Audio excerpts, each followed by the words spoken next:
Hello, lovely people. I welcome you once again to Bright and Clara's channel. Thank you for clicking. This is episode 15 on Mr. James's project.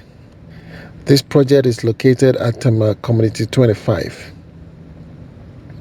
So in your view is a 3D representation of the 5-bedroom house that we are putting up for Mr. James.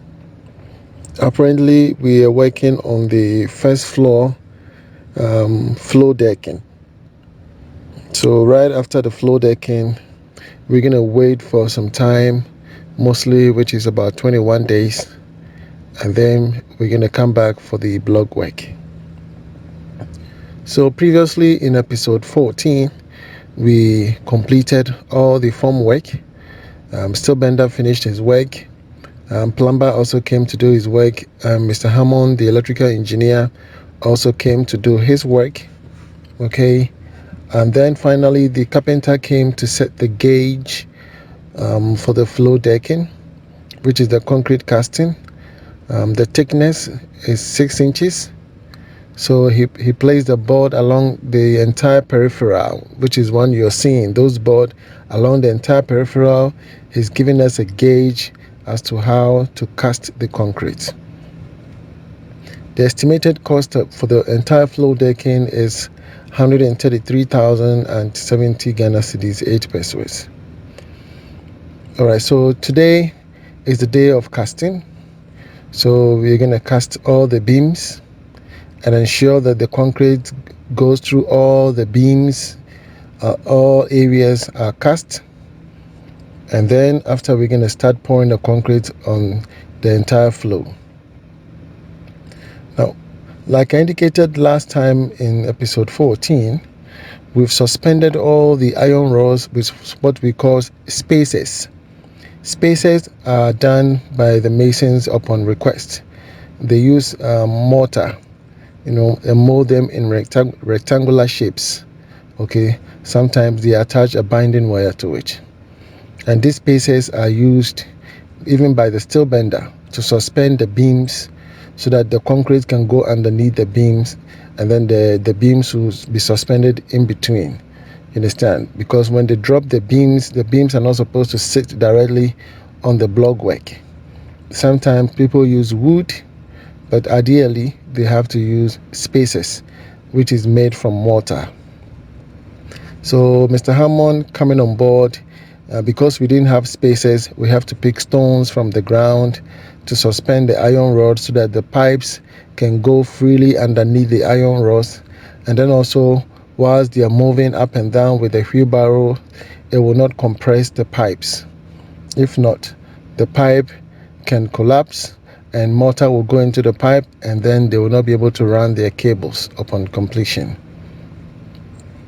So as you can see, the plumber also hold all the pipes in position with binding wire. Likewise, the electrician also will hold the circular boxes in position so they don't move away. Okay, so that's it. In the course of casting, we actually ran out of stone. We ran out of stone, and also we had bad weather condition, and so the whole day was a bit challenging. Yeah, but we pulled through it. That's part of it.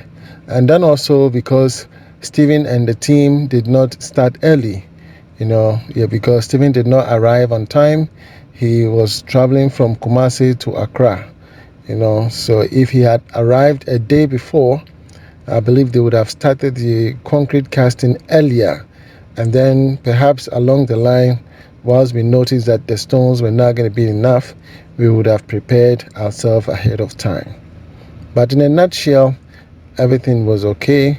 The stone came late, so we have to postpone the casting to the next day, even though they could have done all the same day. Yes. So this is how the whole thing goes. Casting of floors usually sometimes might take 2 days depending on the size and capacity of the building. Okay, mostly the concrete mixture will do 80 bags, at most 120 bags. So if you're going to go more than 120 bucks, they will do it for 2 days.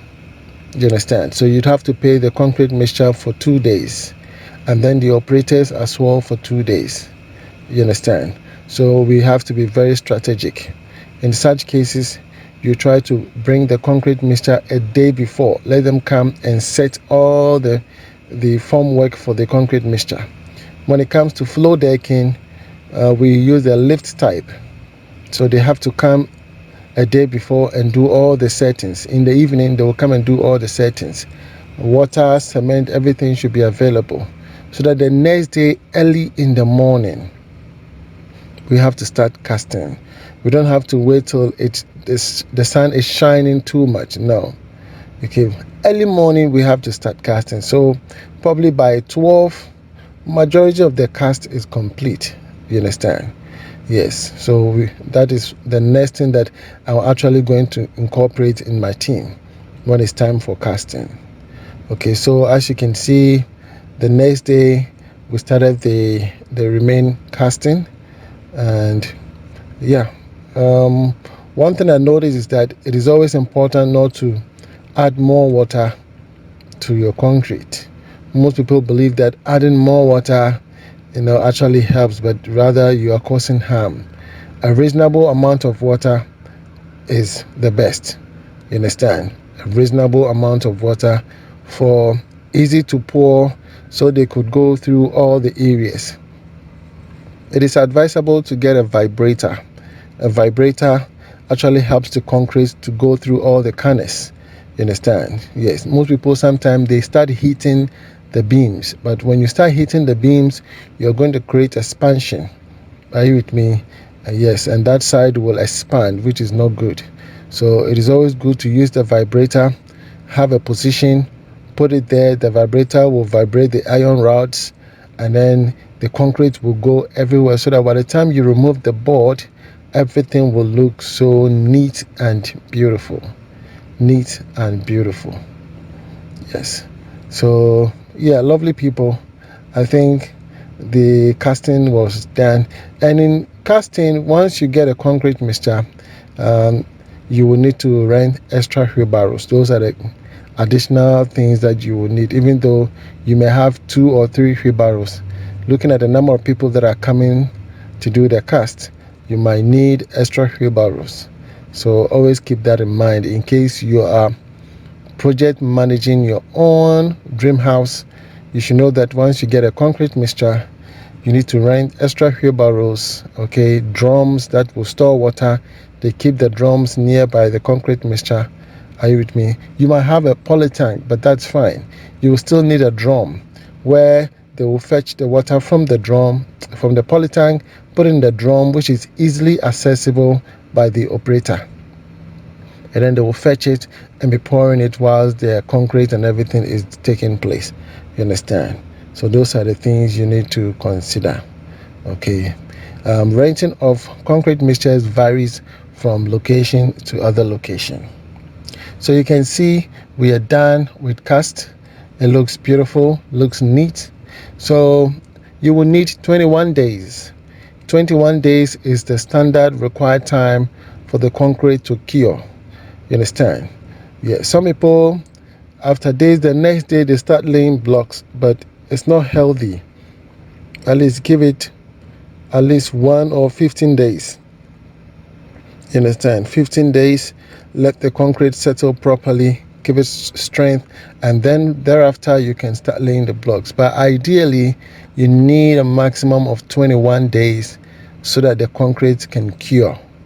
You understand? Yes, the concrete can cure. And in doing our cast, we have to add the waterproof cement. Yes, we added the waterproof cement, which is the Vitalia. Okay, we added that one. So the concrete is completely hard. Very, very hard. It will close all the pulses. You understand? It will close all the pulses. So should it rain on it, it will not be able to penetrate. You understand? It will not be able to penetrate. So eventually, Mr. James is through with the third phase. Okay, we started with the foundation, which is the first phase. Second phase is the superstructure, and then the third phase is the floor decking. Now this side is gone. Now he's going to continue with the block work right after 21 days.